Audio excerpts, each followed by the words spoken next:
The stars looked different from the observation deck of the Horizon's Promise. Kim Tae-ho stood with his hands clasped behind his back, watching the massive structure grow larger on the view screen. The Valkyris orbital fortress called Crimson Spear hung in space like a weapon waiting to strike. Its dark metal surface bristled with gun emplacements and docking bays. Tae-ho had studied everything humanity knew about the Valkyris Empire, which wasn't much. What they did know was intimidating. Park Ji-woo adjusted his uniform collar for the third time in 10 minutes. The young cultural liaison couldn't stop fidgeting. This was his first major diplomatic mission, and it happened to be the most important first contact humanity had ever attempted. The Valkyris controlled 17 star systems and possessed military technology that made human defenses look primitive. More concerning was their reputation. Every species that had encountered them described the Valkyris as cold, arrogant, and utterly dismissive of races they considered weak. "Stop touching your collar," Lee Hyun said from his position near the door. The security officer's voice was calm but firm. "You look nervous enough without advertising it." Ji-woo dropped his hand and offered a weak smile. "I am nervous." "Aren't you?" "Terrified," Hyun admitted. "But, I'm not going to show it. The Valkyris respect strength. Any sign of weakness and this whole thing could fall apart before we even begin." Dr. Choi Minji looked up from her data tablet. The scientist had been reviewing Valkyris biological data for hours. Their warrior caste is exclusively female. They're genetically enhanced from birth, trained from age 4 in combat and military strategy. Average height is 7 feet. Bone density is 3 times human standard. They can see in near darkness and their reaction time is faster than any human athlete. "You're not helping," Ji-woo muttered. Minji shrugged. "Facts are facts. We need to understand what we're dealing with." Tae-ho turned from the view screen. At 45 years old, he had led diplomatic missions to a dozen different worlds, but never one with stakes this high. Humanity needed allies. The galaxy was vast and dangerous, and humans were newcomers with few friends. The Valkyris might be intimidating, but an alliance with them would guarantee humanity's security for generations. "Remember the briefing," Tae-ho said. "We speak only when spoken to during the initial greeting. We never turn our backs on a Valkyris warrior. We address Commander Valkyra by her full title.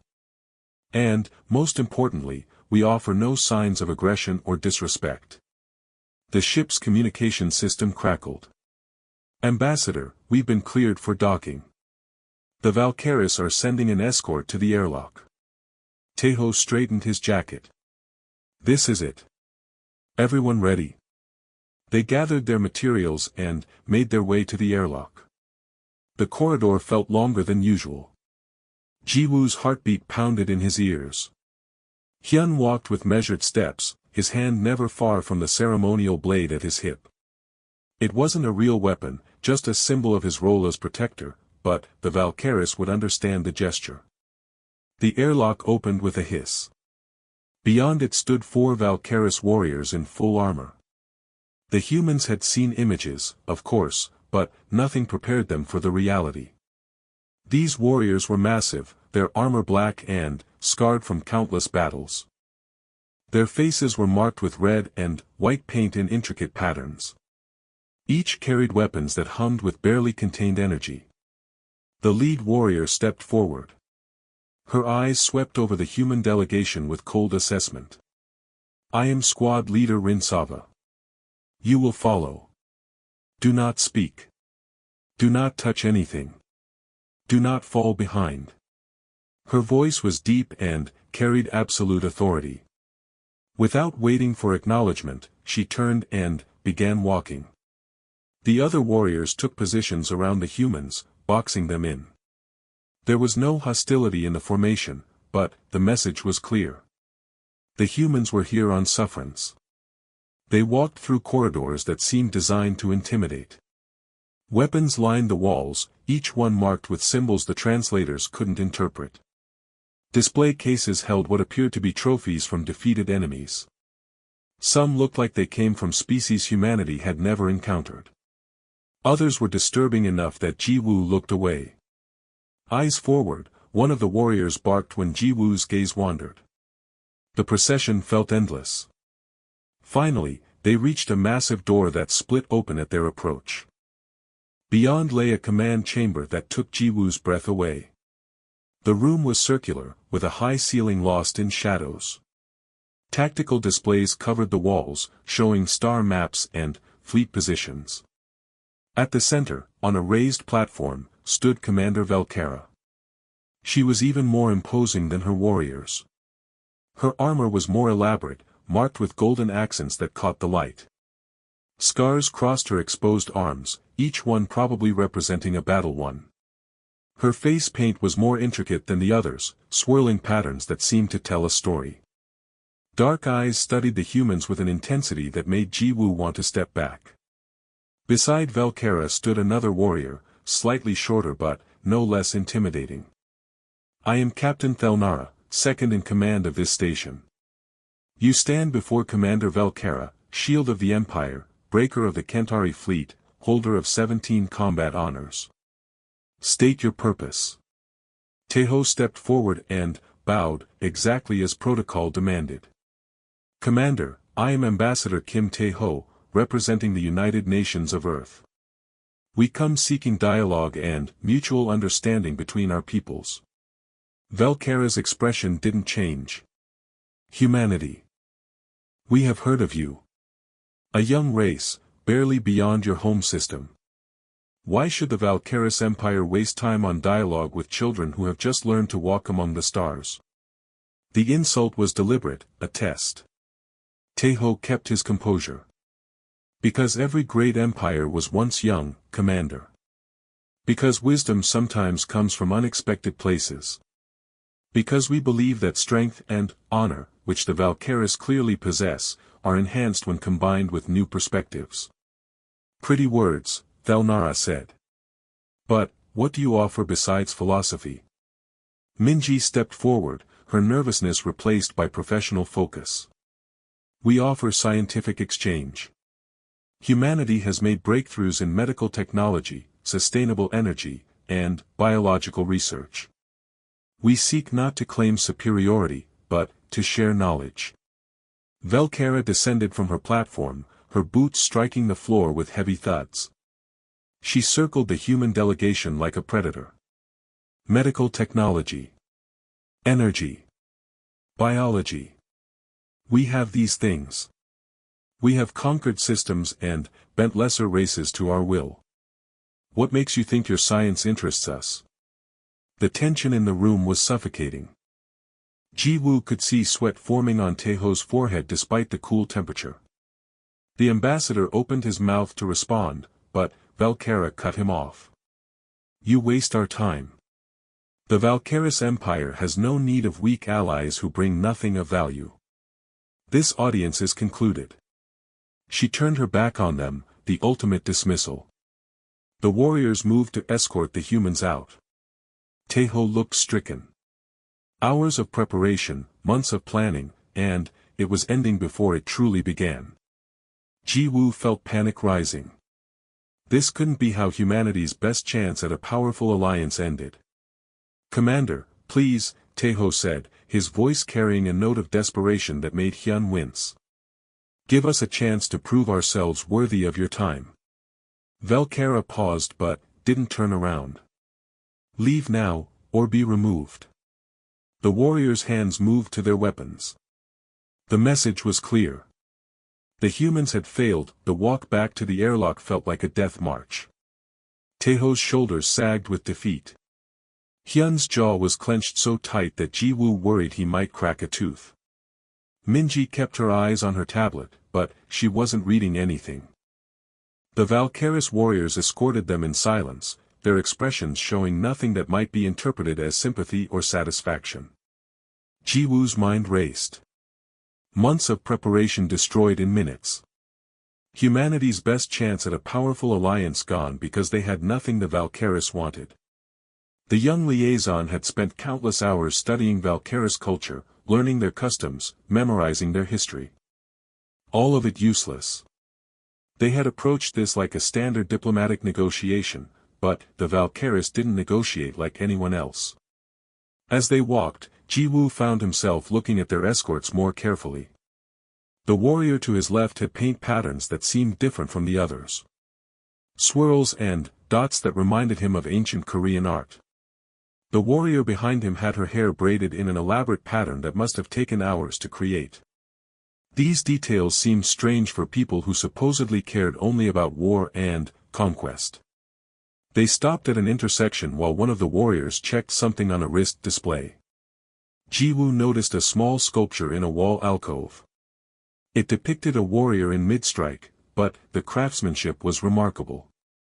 The figure's pose captured not just power but grace. The detail work on the armor was extraordinary. Someone had spent significant time creating this piece. "It's beautiful," Ji-woo said softly, almost to himself. The warrior checking her display looked up sharply. "What did you say?" Ji-woo realized everyone was staring at him. Hyun's eyes widened in warning. Too late to take it back now. The sculpture. "It's beautiful." The artist captured both strength and elegance. The warriors exchanged glances. Something passed between them that Ji-woo couldn't interpret. The escort leader, Rin-Sava, studied him with an expression that might have been confusion. "You find it beautiful? Not intimidating?" "Both," Ji-woo admitted. "But the artistry is what strikes me most. The way the form flows, the attention to detail. Whoever created this wasn't just depicting a warrior. They were creating art." Rin-Sava's paint-marked face showed something that looked like surprise. She opened her mouth to speak, then closed it. Finally, she said, "We must continue." But something had changed in the way the warriors moved. They seemed less mechanical, more uncertain. When they reached the airlock, instead of immediately sending the humans through, Rin-Sava spoke into her communicator. Ji-woo couldn't understand the words, but the tone was urgent. A response came back. Rin-Sava turned to Tae-ho. "Commander Valkyra wishes to speak with you again. Immediately." Tae-ho blinked. "I don't understand. She dismissed us. Now she summons you. We do not question the commander's orders. Follow."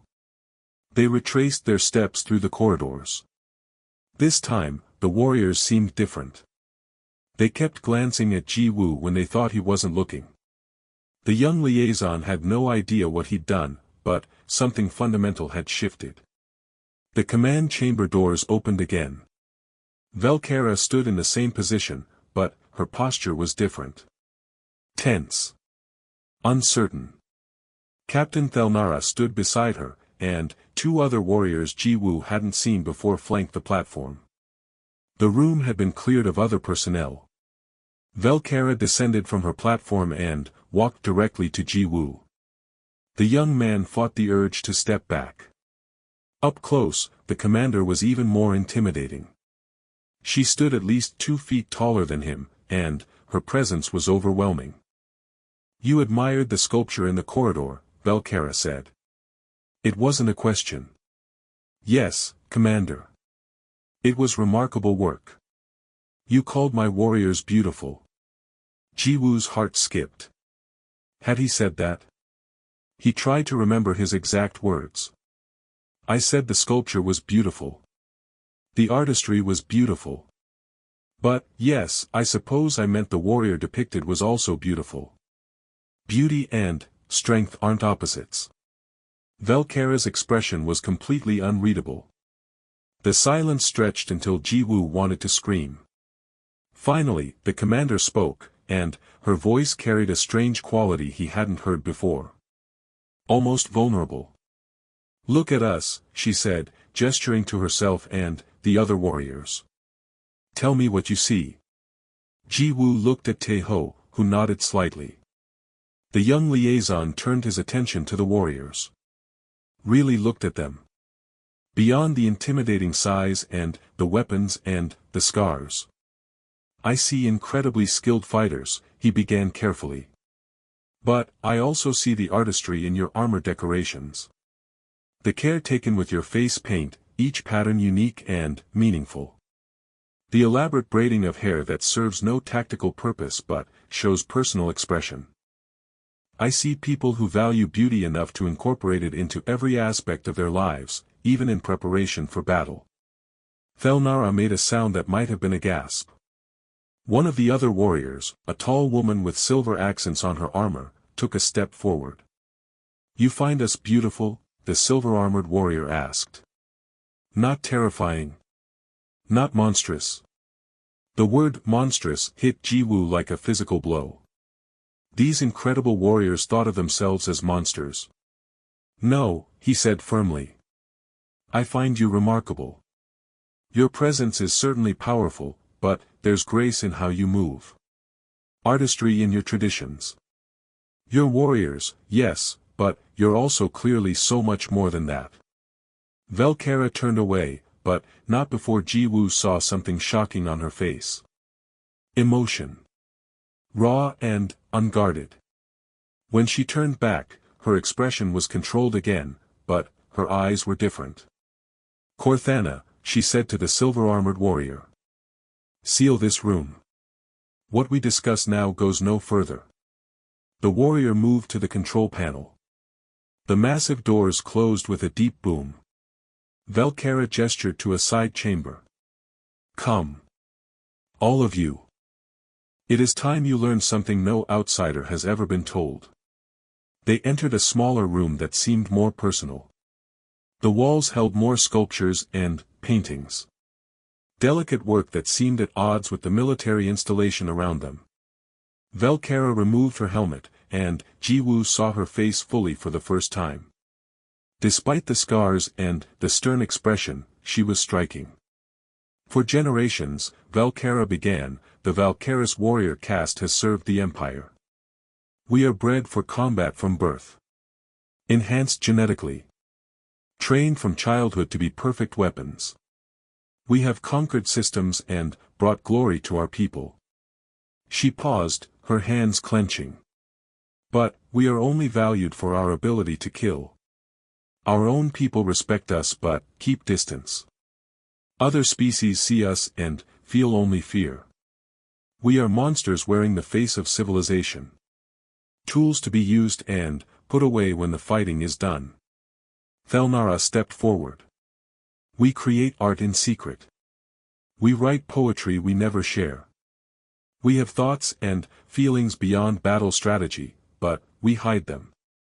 To show softness is to show weakness. To reveal that we value beauty might mean we are not properly focused on war." Rinsava, who had escorted them earlier, removed her own helmet. Her face was younger than Jiwoo expected, and her eyes were sad. "I sculpt. The piece you admired in the corridor is mine. I work on it late at night when no one else is around. If my squadron knew, they might think less of me. Question my dedication." "We are warriors," Velkara said. "But, we are also people. We have never been told we are beautiful. We have never been valued for anything except our capacity for violence. When you looked at us and saw beauty, saw artistry, saw worth beyond our weapons," her voice caught. "No one has ever done that before." Jiwoo felt tears threatening. These incredible warriors, these people who could probably conquer Earth in a week, were trapped in a role that denied half of who they were. "On Earth," he said softly, "we have a concept called the warrior poet. Fighters who embrace both strength and beauty. We believe the best warriors are complete people who understand grace as well as power." Minji spoke up, her scientific mind making connections. "You've been forced to suppress essential parts of yourselves. The psychological toll must be enormous." "It is," the fourth warrior said. She hadn't spoken before. Her voice was rough, as if from lack of use. "Many of us struggle. We feel broken. Incomplete. We do our duty, but we are empty inside. Taeho finally found his voice. Commander, why are you telling us this? Velkara met his eyes. Because in 10 minutes, one young human showed us more understanding than our own empire has shown in centuries. Because you saw us as complete beings, not just weapons. Because for the first time, someone called us beautiful. The weight of her words filled the room. Ji-woo understood now. This wasn't about trade agreements or military alliances. This was about recognition. About being seen. Over the next 3 days, something unprecedented happened on the Crimson Spear. Velkara granted the human delegation private access to areas of the station normally restricted to Valkyris warriors alone. What they discovered changed everything they thought they knew about the Empire. In a sealed chamber deep within the station, Rinsava showed them her workshop. Sculptures filled every available surface. Warriors in various poses, yes, but also abstract pieces that seemed to capture emotions rather than forms. One piece particularly struck Ji-woo. It showed a warrior with her helmet in her hands, face tilted upward. The expression carved into the stone was one of longing. I call it the weight, Rinsava explained. It represents what we carry. The burden of being valued only for our strength while our hearts yearn for more. Hyun examined the sculptures with the eye of someone who understood physical discipline. These capture movement perfectly. You understand balance and form at an instinctive level. Your combat training actually enhances your art. Rinsava looked surprised. I never considered it that way. We are told our training is only for war. Training is training, Hyun said. The discipline you learn in combat applies to everything. Control, patience, understanding how pieces fit together. A warrior who creates art isn't divided. They're complete. The concept seemed to shake something loose in Rinsava. She looked at her sculptures with new eyes. Corthana brought them to another hidden space, this one filled with musical instruments. Some were recognizable, stringed instruments similar to human designs. Others were completely alien, producing sounds that made the air vibrate in strange ways. Music helps us process what we experience in battle, Corthana explained. She picked up an instrument that looked like a cross between a harp and a flute. When we lose squad mates, when we see terrible things, we are expected to continue without emotion. But, the feelings don't disappear. They build inside until we think we'll break. She played a melody that started soft and grew in intensity. The sound was beautiful but also painful, like hearing someone's heart break in musical form.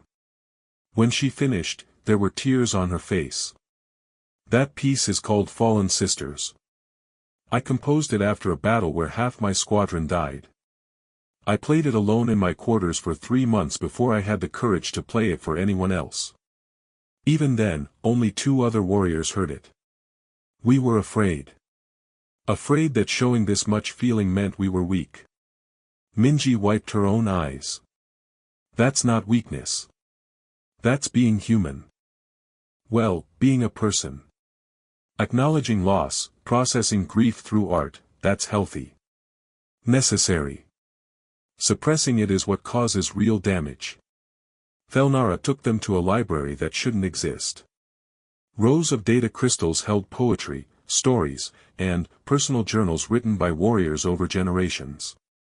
All of it hidden, kept secret even from other Valkyris. We write, Felnara said, running her fingers over the crystals. We document our thoughts, our fears, our dreams.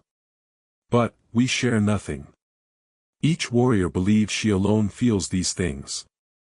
That she alone is somehow broken or deficient for wanting more than just battle. She activated a crystal and text appeared on a screen. Taeho read the translated words and felt his throat tighten. It was a poem about a young warrior watching civilian children play and wondering what her life might have been like if she'd been born to a different caste. The longing in the words was heartbreaking. How many warriors feel this way? Taeho asked. All of us, Valkara said from the doorway. She'd been watching them explore these hidden spaces. Every single warrior in the Empire carries this burden. We are told from childhood that we are special, chosen, superior. But, we are also told that to be a proper warrior means suppressing everything except our capacity for violence. We may not show love, though we feel it. We may not show fear, though we experience it. We may not show creativity, though it burns inside us. She moved into the library, her footsteps heavy. Do you know what the suicide rate is among Valkyris warriors? No, of course you don't. It's classified. But, I'll tell you. 30% of warriors take their own lives before age 40. 30%. And, everyone pretends it doesn't happen.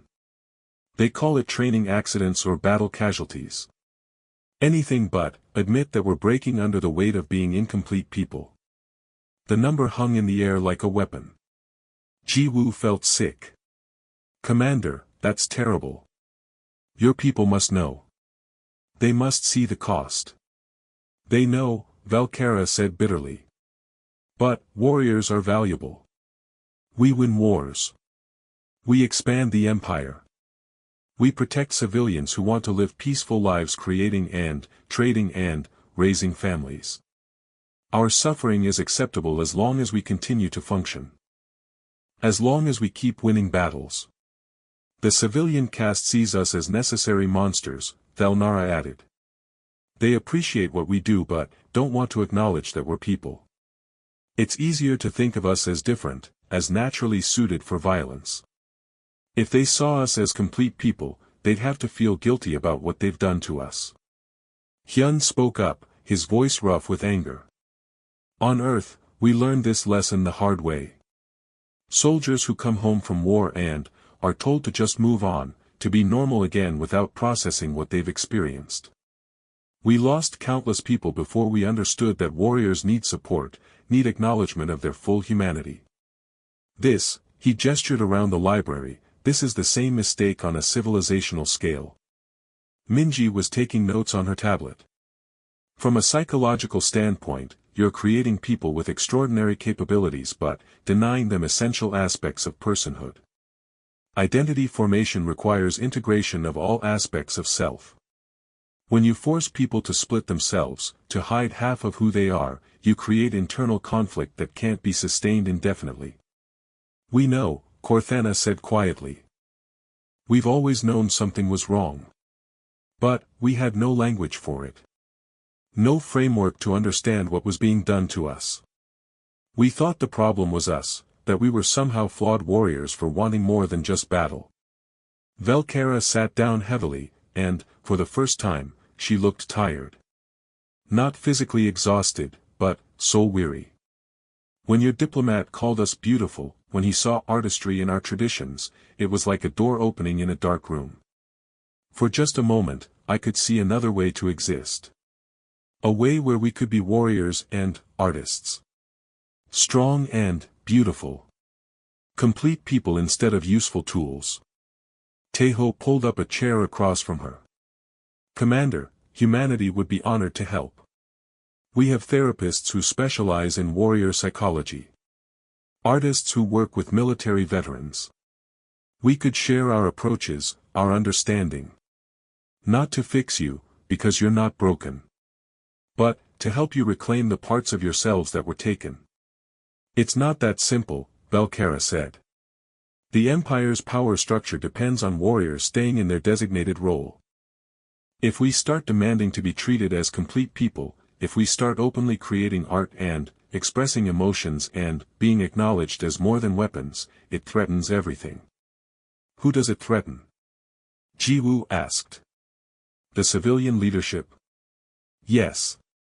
Minister Drak Vaughn especially. He's the most powerful civilian in the Empire. He believes in the old ways, the traditional structure.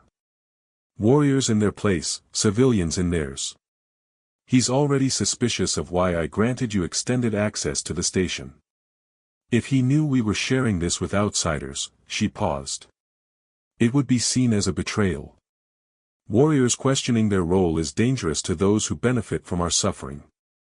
Rin-Sava's expression hardened. Let him be suspicious. I'm tired of hiding. Tired of pretending I'm just a weapon.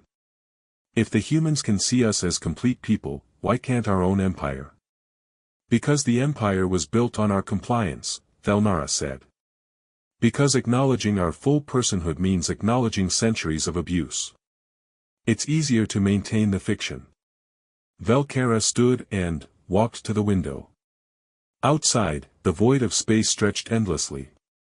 I've been a warrior for 30 years. I've won honors, commanded fleets, brought glory to the empire. And I've been empty the entire time. I sculpt in secret. I write poetry I'll never share. I look at civilian families and feel a longing I'm not supposed to have. Your people saw me, truly saw me, in minutes. My own people have never really looked. She turned back to the humans. I don't know if we can change things. The resistance will be enormous. But, I do know this, I'm tired of being half a person. Many of us are. If there's a chance to be whole, to be valued for more than just our ability to kill, then, it's worth the risk. Ji-Woo stood as well. Then, let us help. Let's figure out a way to show the Empire what they're losing. What they're doing to their own people. It could end badly, Valkera warned. For all of us.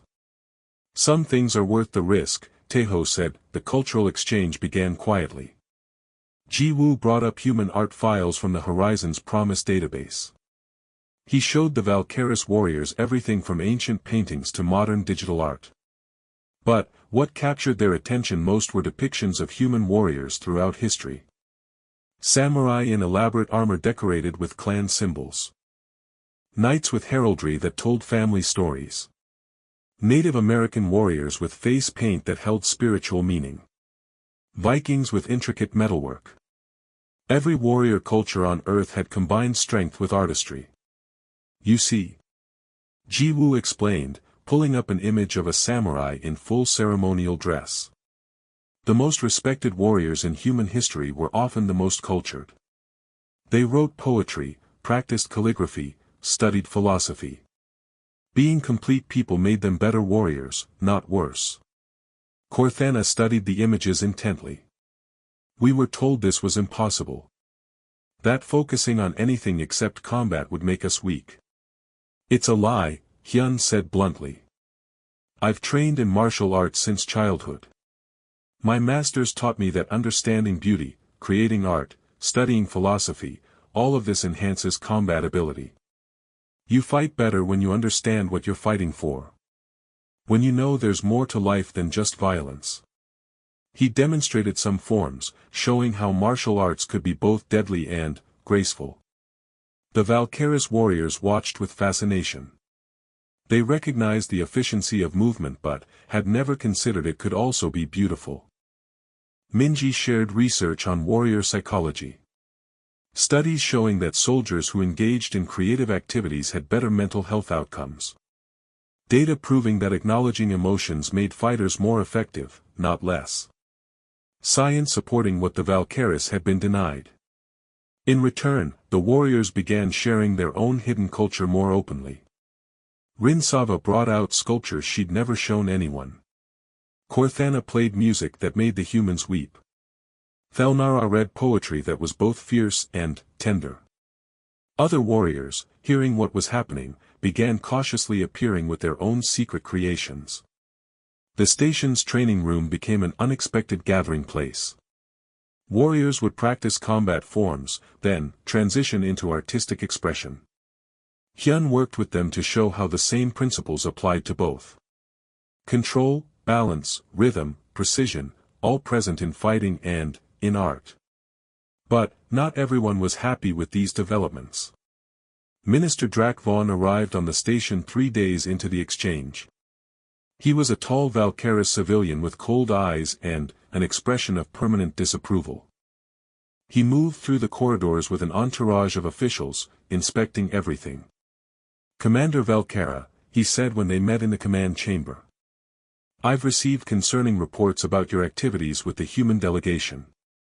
Velkara stood at attention, her expression neutral. Minister. The humans have been sharing cultural information as part of our diplomatic assessment. Cultural information. Drak Vaughn's tone made it sound like an accusation. I've heard reports of warriors engaging in artistic activities. Of discussions about emotions and identity. Of questioning traditional roles. This is not appropriate diplomatic exchange, Commander. This is psychological manipulation. The humans have done nothing improper, Velkara said carefully. They've simply shown us different perspectives on warrior culture. Different perspectives. Drak Vaughn circled her like a predator. Tell me, Commander, how many battles have humans fought? How many systems have they conquered? They are weak, soft people who have accomplished nothing of military significance. And you're allowing them to influence our warriors with their weakness. Teho had been standing to the side with his delegation. He stepped forward. Minister, with respect, we're not trying to make anyone weak. We're sharing how human warrior traditions integrate strength with other aspects of personhood. Silence, Drak Vaughn snapped. You've been here less than a week and, already you're corrupting warriors with ideas that undermine their effectiveness. You speak of emotions, of art, of being complete people. These are luxuries for civilians. Warriors must be focused, disciplined, dedicated solely to their purpose. Their purpose as tools. Ji Woo said before he could stop himself. The room went silent. Drak Vaughn turned to face the young liaison with an expression of pure fury. What did you say? Ji Woo's heart pounded, but he stood his ground. You talk about warriors as if they're equipment. Useful machines to be maintained and directed. But, they're people, Minister. Living beings with thoughts and feelings and needs beyond just fighting. They are warriors, Drak Vaughn said coldly. Bred and trained for specific purpose. When a weapon questions its nature, it becomes useless. When a tool demands to be treated as more than a tool, it fails to function properly. You humans, with your soft philosophies and your weakness, you seek to break what we have built. Velkara's jaw clenched. Minister, I must object to, you will be silent, Commander. Your judgment is clearly compromised. Drak Vaughn gestured to his entourage. I am invoking emergency oversight protocols. These humans are to be confined to their ship pending investigation. Any warrior found to have been significantly influenced by their propaganda will be removed from active duty for psychological reconditioning. The threat was clear. Reconditioning meant erasing whatever progress had been made, forcing warriors back into the narrow roles they'd been questioning. Thelnara stepped forward. You can't do this. The commander has full authority over, the commander's authority is suspended pending my investigation, Drak Vaughn interrupted. Guards, escort the humans to their vessel. Any warrior who interferes will face charges of insubordination. Station security appeared, different from the warriors the humans had been working with. These were enforcement personnel who answered to civilian authority. They moved toward Teho and his team. Before anyone could react, an alarm blared throughout the station. Red lights began flashing. A voice over the intercom announced a containment breach in one of the lower levels. Radiation leak. All personnel needed to evacuate affected sections immediately. In the confusion, Corthana appeared at Jiwoo's side. Follow me. Quickly. She led the humans through a side passage while security was distracted by the emergency. Hyun caught on immediately. There's no real breach, is there? Training scenario, Corthana said. Activated remotely. It will buy us maybe 10 minutes before they realize. She brought them to a secure conference room where Velkara, Thelnara, and Rin Sava were waiting. Other warriors filled the space, maybe 20 in total. We don't have much time, Velkara said. Drak Vaughn has manufactured evidence that you're engaged in psychological warfare. He's convinced the War Council that human influence is weakening our warriors. He wants you arrested and, us reconditioned. Manufactured evidence? Teho said. What kind of evidence? Thelnara brought up displays showing doctored communications. Messages that appeared to show the humans deliberately trying to undermine Valkyris' military effectiveness. Reports claiming warrior combat performance had dropped since the exchange began. Psychological assessments suggesting dangerous levels of emotional instability. All of it was fake or twisted from context, but it was convincing enough to sway political opinion. Why is he doing this? Minji asked. What does he gain? Control, Valkyra said bitterly. The current power structure gives civilians complete authority over policy while warriors handle the actual fighting. If warriors start demanding to be treated as full citizens with voices in governance, if we start questioning our role and, wanting more from life, it threatens that comfortable arrangement. Rinsava nodded. He's not wrong that we're changing. We are. But, he frames it as weakness when it's actually us becoming whole. He needs us to stay broken and, compliant. What can we do? Jiwoo asked. We can't just leave. Not now. Valkyra looked at her warriors, seeing the determination in their faces. Then, she looked at the humans who had accidentally sparked a revolution. We prove him wrong, she said. We show the War Council and the Empire that we're not weaker for embracing our full selves. We're stronger. But, it won't be easy, and it could go very badly for all of us. Tell us what you need, Teho said without hesitation. Outside, the fake alarm was winding down. They had minutes before security would resume searching for the humans. Valkyra began outlining a plan that was either brilliant or suicidal. Maybe both. The War Council chamber was the largest space on the Crimson Spear. Representatives from 17 star systems sat in a circular arrangement, each position marked by banners showing system colors and battle honors. At the center stood an empty platform where the accused would present their case. Minister Drakvon occupied a prominent position, his expression satisfied. Valkyra entered first, her armor polished to perfection. Behind her walked Thelnara, Rinsava, Korthana, and 15 other warriors who had participated in the cultural exchange. Behind them came the human delegation. The audience areas were packed with Valkyries from both warrior and civilian castes. This trial had drawn massive attention. High Commander Nelvex, leader of the War Council, struck a resonant gong. We are convened to judge the matter of alien influence on warrior effectiveness.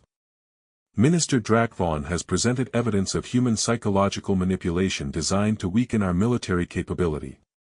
Commander Valkyra contests these charges. Both will present their cases. The council will decide. Drakvon stood, his robes flowing dramatically. Honored council, the evidence is clear. These humans arrived with seemingly innocent offers of cultural exchange. But, observe what has occurred. Warriors engaging in artistic activities during duty hours. Combat training time diverted to emotional discussions. Performance metrics showing decreased focus on military objectives. Secret gatherings where warriors question their purpose and role. He displayed data on screens around the chamber. Charts showing slight decreases in certain training scores. Reports of warriors spending time on non-combat activities. Images of the hidden art and music spaces. All framed to look suspicious and dangerous. The humans exploited natural warrior curiosity, Drakvon continued. They identified vulnerabilities in warrior psychology and targeted them deliberately. They encouraged dissatisfaction with warrior purpose.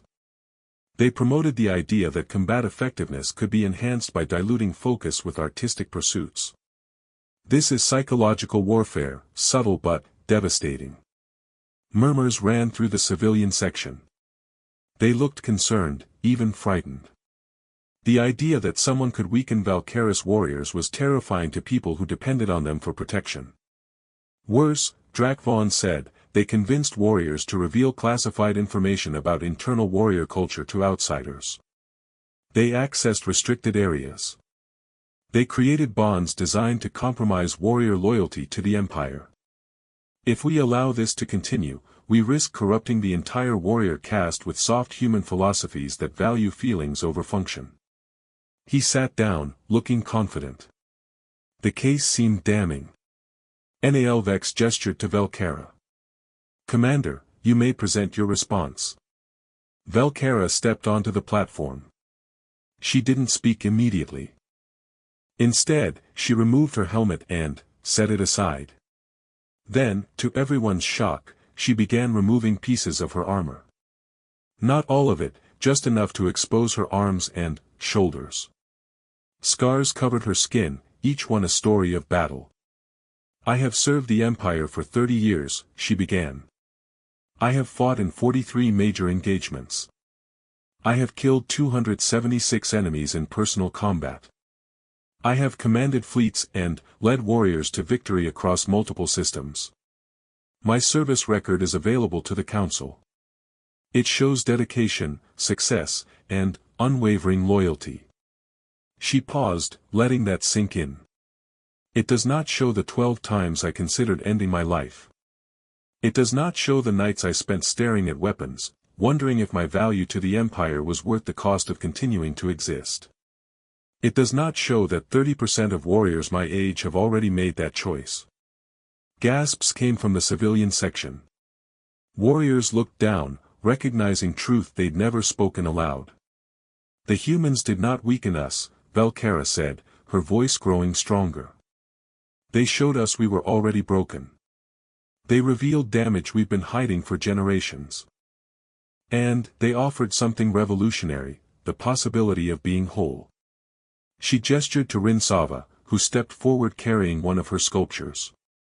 The warrior placed it on a display stand where everyone could see.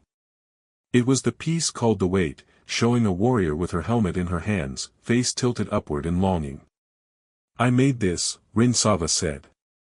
"In secret, late at night, afraid anyone would discover it and think me weak.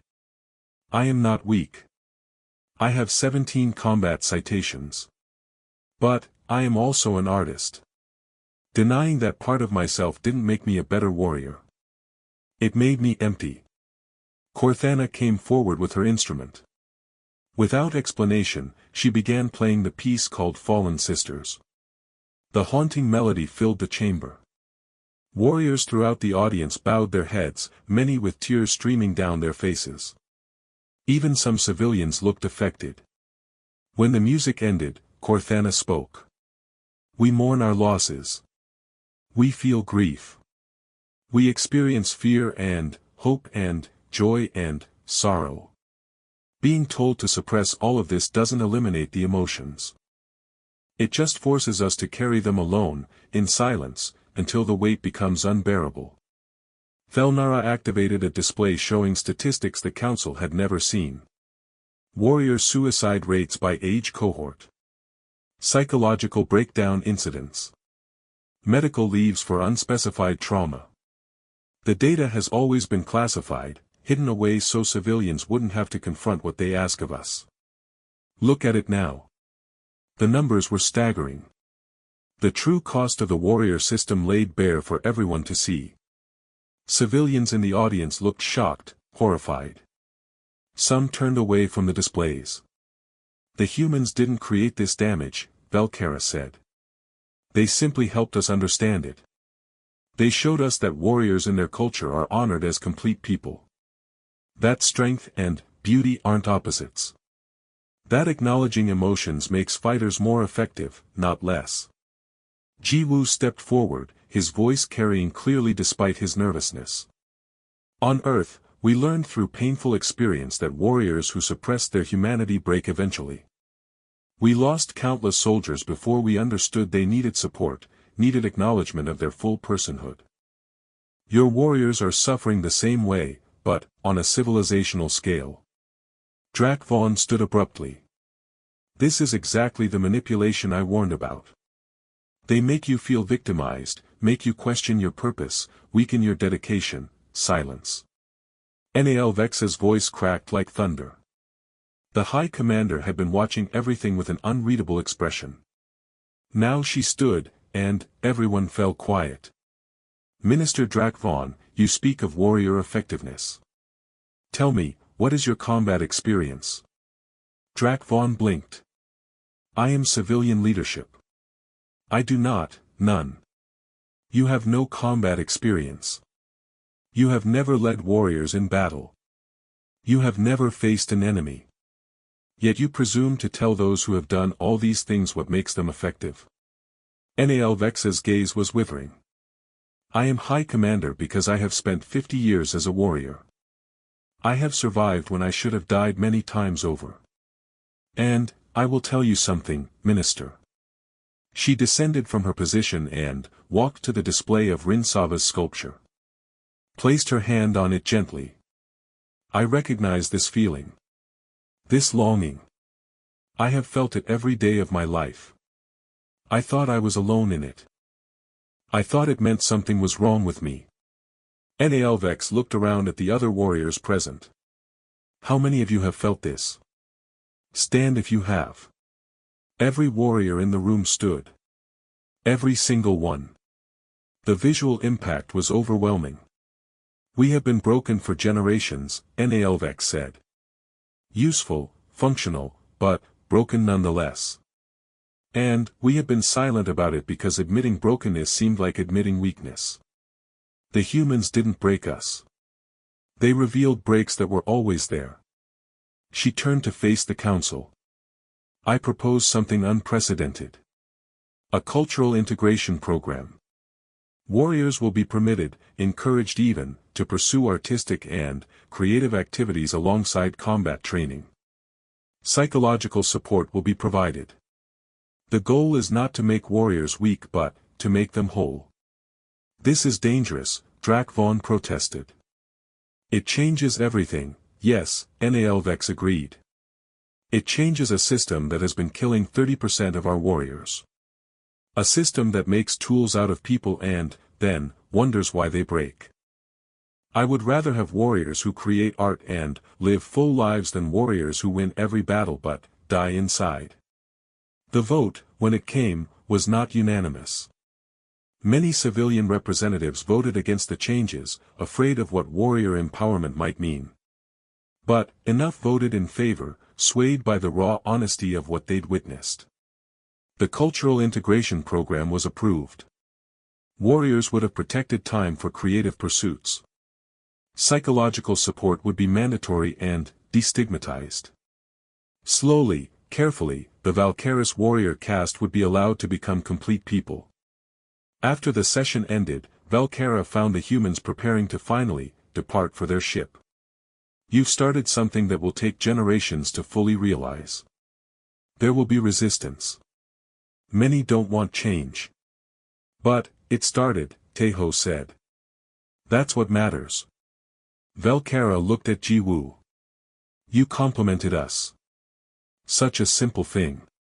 But, it opened a door we didn't know existed. You saw us as beautiful when everyone else saw only weapons. Jiwoo smiled. You are beautiful. Strong and, artistic and, complex. Complete people, not just warriors. We have much to learn about being complete, Thelnara said. Will you help us? The alliance agreement signed that evening included not just military and trade provisions but cultural exchange programs. Human therapists and artists would work with Valkyris warriors. Valkyris combat techniques would be shared with human military forces. But, more than that, a genuine friendship had begun. 6 months later, a delegation of Valkyris warriors visited Earth. Valkyra, Rinsava, Corthana, and others walked through human cities, visited art museums, attended concerts. They trained with human martial artists and shared meals with human families. They were honored not just as warriors but as artists, musicians, sculptors, poets. One evening, Valkyra stood in a human gallery where Rinsava's sculptures were on display. Humans and Valkyris mingled, discussing art and combat and philosophy. A human child approached Valkyra, looking up at the towering warrior with wide eyes. "Are you really from space?" the child asked. "I am," Velkara said, kneeling down to child height. "Are you a warrior?" "Yes."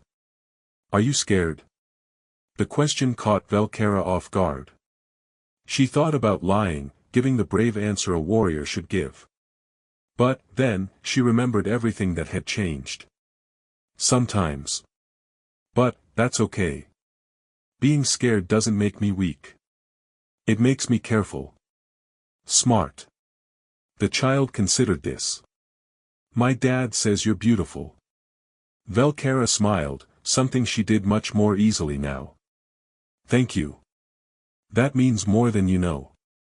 Later, standing on a balcony overlooking Earth's lights, Jiwoo joined her. "Commander, I've been wondering. That first day, when you dismissed us initially. You were testing us, weren't you?" Velkara looked at him with amusement. "You noticed. I needed to see how you'd react to rejection. Many species would have turned hostile or demeaning. You stayed respectful, showed genuine disappointment rather than anger. That's when I started thinking maybe you were different." And, the compliment? That, young Jiwoo, was entirely unexpected. And, it changed everything. She looked out at the city. "My people were drowning, and, we didn't even know it. You threw us a lifeline with 3 words, you are beautiful. Simple words that saved lives. The HFY forums are going to love this story," Jiwoo said, then, had to explain what HFY meant. Velkara laughed, a sound that was becoming more common. "Humanity, yes. You saw us when no one else did. You recognized our worth beyond our weapons. That's a strength more valuable than any military might." In the gallery below, warriors and humans celebrated together, no longer separated by fear or misunderstanding but united by recognition of shared personhood. The Valkyris Empire would never be the same. Neither would humanity. Both were better for it. And, it had all started with a simple compliment.